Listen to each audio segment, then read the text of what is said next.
Welcome to the Mandarin, and today we're speaking with Janine O'Flynn, Professor of Public Management and the Director of the Masters of Public Administration at the Melbourne School of Government at Melbourne University. Welcome, Janine. Thank you. Janine, the school's been doing a lot of thinking about the 21st century public servant and its challenges, and in particular challenges around executive education and leadership.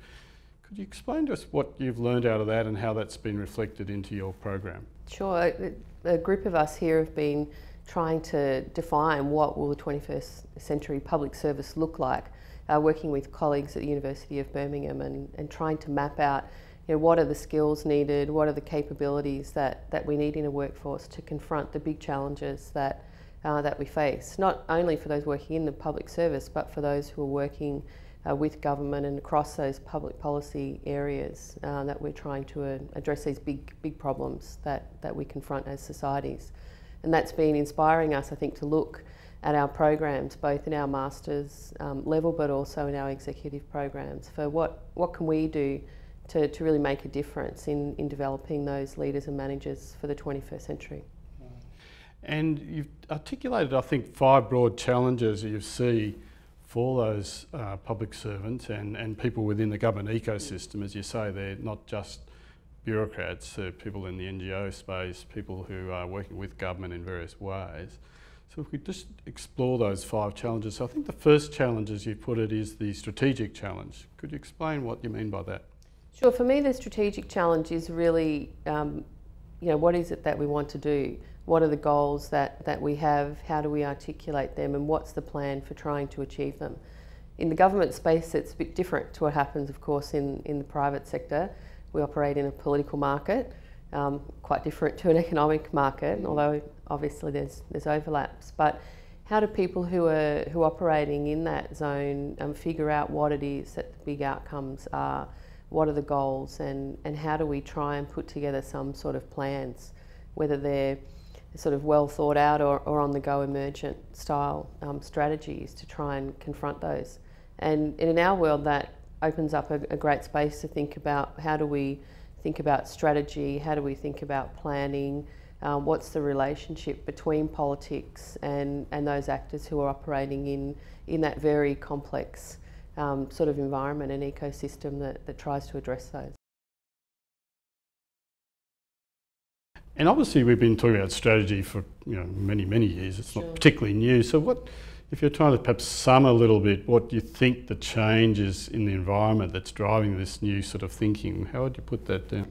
Well, the world is different. We don't just operate within the confines of the public sector. When we talk about public administration, many of us would make the case now that government no longer has a monopoly on that, either in design or delivery, implementation. There's a very complicated set of boundaries that we have to think about.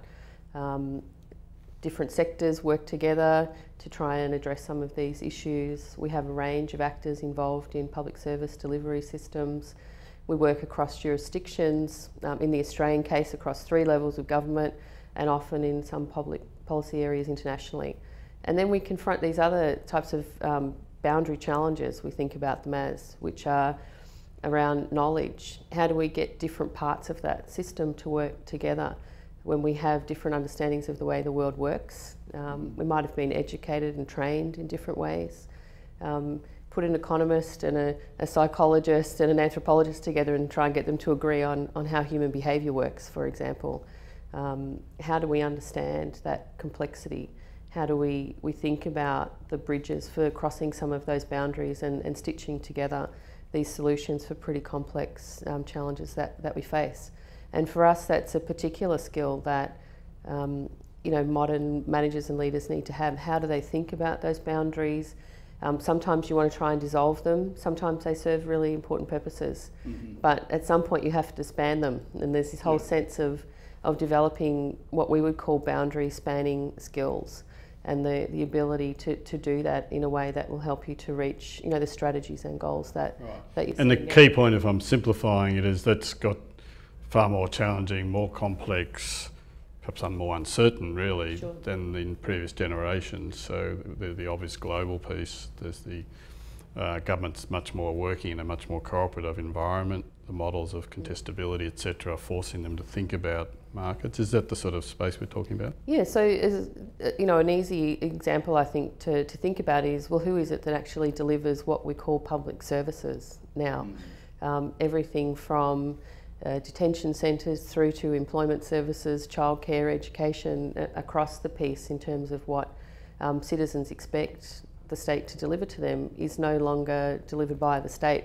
In many cases, none of it's delivered by the state, even if it's funded and regulated or sort of planned by the state. There's a whole, incredibly complex system of providers and actors who are engaged in that. So that creates a set of boundary issues, and we've started to organise in different ways to try and confront that or solve it or tame it.